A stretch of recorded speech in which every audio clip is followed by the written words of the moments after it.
Hi friends, welcome to ക്രിസിൽ. IPL-ന്റെ ഇത്രയും വർഷത്തെ ഒരു ചരിത്രം നമ്മൾ പരിശോധിക്കുകയാണെങ്കിൽ അതിൽ ഏറ്റവും മികച്ച പ്രകടനങ്ങൾ നടത്തിയിരിക്കുന്ന ഒരു പ്രധാനപ്പെട്ട ടീം എന്ന് പറയുന്നത് മുംബൈ ഇന്ത്യൻസ് ആണ്.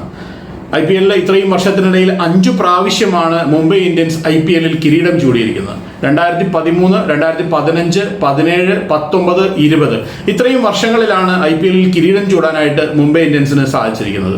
2020 അവസാനമായി കിരീടം ചൂടിയതിനു ശേഷം പക്ഷേ 4 വർഷമായിട്ട് വലിയ പ്രകടനങ്ങളൊന്നും മുംബൈ ഇന്ത്യൻസിന്റെ ഭാഗത്ത് നിന്ന് ഇപ്പോൾ വരുന്നില്ല എന്നുള്ളതാണ്.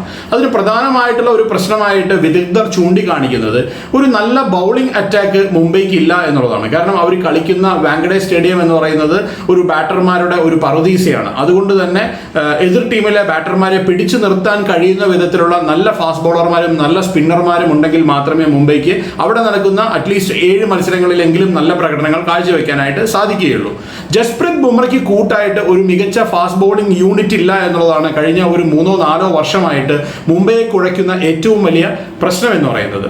എന്നാൽ 2025 IPL-ലേക്കുള്ള ലേലം അവസാനിക്കുമ്പോൾ അവരുടെ ഏറ്റവും വീക്കസ്റ്റ് ഏരിയ എന്ന് നമ്മളിപ്പോൾ പറഞ്ഞ ആ ഒരു ഫാസ്റ്റ് ബോളിംഗ് ഡിപ്പാർട്ട്മെന്റ് നല്ല വിധത്തിൽ സ്ട്രെങ്തൻ ചെയ്യാനായിട്ട് അവർക്ക് സാധിച്ചിട്ടുണ്ട് എന്നുള്ളതാണ് ഏറ്റവും ഇമ്പോർട്ടൻ്റ് ആയിട്ടുള്ള കാര്യം. ജസ്പ്രീത് ബുംറയ്ക്ക് കൂട്ടായിട്ട് ന്യൂസിലൻഡിന്റെ ഫാസ്റ്റ് ബോളറായിട്ടുള്ള ട്രെന്റ് ബോൾട്ടിനെ തങ്ങളുടെ ടീമിലേക്ക് കൊണ്ടുവരുവാനായിട്ട് അവർക്ക് സാധിച്ചിരിക്കുന്നു.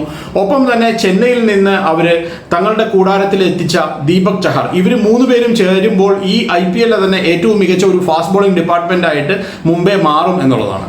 അതിൽ ഏറ്റവും പ്രധാനപ്പെട്ട ഒരു കാര്യം എന്ന് പറയുന്നത് ട്രെന്റ് ബോൾട്ടിനെ തിരിച്ച് തങ്ങളുടെ ടീമിലേക്ക് എത്തിക്കാനായിട്ട് അവർക്ക് സാധിച്ചു എന്നുള്ളതാണ്. 2020 അവസാനമായിട്ട് മുംബൈ ഇന്ത്യൻസ് IPL-ൽ മുത്തമിടുമ്പോൾ അന്ന് അവരുടെ ഏറ്റവും പ്രധാനപ്പെട്ട ബൗളർമാരിൽ ഒരാൾ എന്ന് പറയുന്നത് ട്രെന്റ് ബോൾട്ട് ആയിരുന്നു. പക്ഷേ അതിനുശേഷം പിന്നീടുള്ള വർഷങ്ങളിൽ അദ്ദേഹത്തിനെ നിലനിർത്താനായിട്ട് അവർക്ക് സാധിച്ചില്ല. അദ്ദേഹം രാജസ്ഥാൻ റോയൽസിന്റെ ഒരു താരമായി മാറുകയും പക്ഷേ ഈ 2025-ലേക്കുള്ള IPL ലേലത്തിൽ തിരിച്ച് ട്രെന്റ് ബോൾട്ടിനെ തങ്ങളുടെ ടീമിലേക്ക് കൊണ്ടുവരാനായിട്ട് മുംബൈക്ക് സാധിക്കുകയും ചെയ്തിട്ടുണ്ട്. ട്രെന്റ് ബോൾട്ട് ടീമിൽ വരുന്നതോടുകൂടി ആദ്യത്തെ പവർ പ്ലേയിലും അതുപോലെ തന്നെ ഈ ഡെത്ത് ഓവറുകളിലൊക്കെ മികച്ച പ്രകടനങ്ങൾ കാഴ്ചവെക്കാൻ മുംബൈക്ക് സാധിക്കുമെന്നാണ് അവരുടെ ആരാധകരുടെ ഒരു പ്രതീക്ഷ എന്ന് പറയുന്നത്. നല്ല സ്വിങ്ങും മൂവ്മെന്റും ഒക്കെ കിട്ടുന്ന ഈ പവർ പ്ലേകളിൽ പ്രധാനമായിട്ടും ട്രെന്റ് ബോൾട്ടിന്റെയും ദീപക് ചഹറിന്റെയും ഒരു ബോളിംഗ് അവർക്ക് മുതൽക്കൂട്ടാകും എന്നുള്ളതാണ് പ്രധാനപ്പെട്ട കാര്യം. മറ്റൊരു കാര്യം എന്ന് പറയുന്നത് ഈ 2 മികച്ച ബൗളർമാർ ഉള്ളത് കൊണ്ട് തന്നെ ജസ്പ്രീത് ബുംറയ്ക്ക് ഈ പവർ പ്ലേയിൽ അധികം ബോൾ ചെയ്യേണ്ടി വരില്ല എന്നുള്ളതും അദ്ദേഹത്തിന്റെ ആ ഒരു സ്കില്ല് ഡെത്ത് ഓവേഴ്സിൽ ഉപയോഗിക്കാം എന്നുള്ളതുമാണ് മുംബൈക്ക് ഏറ്റവും വലിയ അഡ്വാൻറ്റേജ് നൽകുന്നത് എന്നുള്ളതാണ്. അപ്പോൾ അതുകൊണ്ട് തന്നെ ഈ ഒരു IPL ലേലത്തിലെ ഏറ്റവും മികച്ച ഒരു പിക്ക് എന്ന് പറയുന്നത് ഡെഫിനറ്റ് ആയിട്ട് മുംബൈയെ സംബന്ധിച്ചിടത്തോളം അത് ട്രെന്റ് ബോൾട്ട് തന്നെയാണ് എന്നുള്ളതാണ്. ഇനിയിപ്പോൾ നമ്മൾ നോക്കുകയാണെങ്കിൽ കഴിഞ്ഞ ദിവസം സൗത്ത് ആഫ്രിക്കയിൽ നടക്കുന്ന T20 league, south African T20 league എന്ന് പറഞ്ഞാൽ IPL കഴിഞ്ഞാൽ ലോകത്തിലെ ഏറ്റവും മികച്ച ലീഗുകളിൽ ഒന്നാണ് സൗത്ത് ആഫ്രിക്കൻ ലീഗ്. അത് കഴിഞ്ഞ ദിവസമാണ് അതിന് ആരംഭം കുറിച്ചിരിക്കുന്നത്. 3ാമത്തെ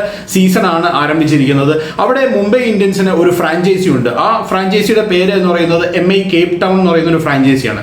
ആ ഒരു ടൂർണമെന്റിന്റെ ഉദ്ഘാടന മത്സരത്തിൽ കഴിഞ്ഞ ദിവസം മാറ്റുരച്ചത് MI കേപ്പ് ടൗണും അതുപോലെ തന്നെ സൺറൈസേഴ്സിന്റെ ഒരു ഫ്രാഞ്ചൈസി ആയിട്ടുള്ള സൺറൈസേഴ്സ് ഈസ്റ്റേൺ കേപ്പും തമ്മിലായിരുന്നു. സൺറൈസേഴ്സ് ഈസ്റ്റേൺ കേപ്പ് എന്ന് പറയുന്നത് ഈ സൗത്ത് ആഫ്രിക്കൻ T20 ലീഗിലെ കഴിഞ്ഞ വർഷത്തെ ചാമ്പ്യന്മാരാണ്. ഈ ആദ്യം നടന്ന മത്സരത്തിൽ തന്നെ നല്ലൊരു വിജയം നേടാനായിട്ട് MI കേപ്പ് ടൗണിന് സാധിച്ചിരിക്കുകയാണ്. 97 റൺസിനാണ് സൺറൈസേഴ്സ് ഈസ്റ്റേൺ കേപ്പിനെ മുംബൈ തോൽപ്പിച്ചിരിക്കുന്നത്.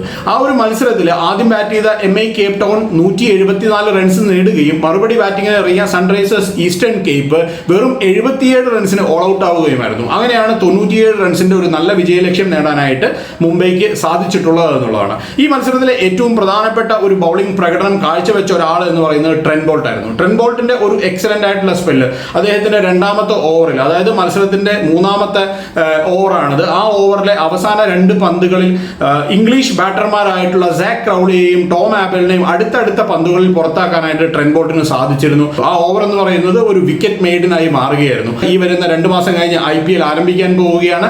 അതിൽ ട്രെന്റ് ബോൾട്ടിന്റെ ഈ ഒരു പ്രകടനം അല്ലെങ്കിൽ അദ്ദേഹത്തിന്റെ ഒരു ഫോം മുംബൈ ഇന്ത്യൻസിന് മുതൽക്കൂട്ടാവും എന്നുള്ള പ്രതീക്ഷയിലാണ് മുംബൈ ഇന്ത്യൻസിന്റെ എല്ലാ ആരാധകരും. ഏതായാലും മറ്റൊരു വീഡിയോ ആയിട്ട് നമുക്ക് വീണ്ടും കാണാം. ബൈ.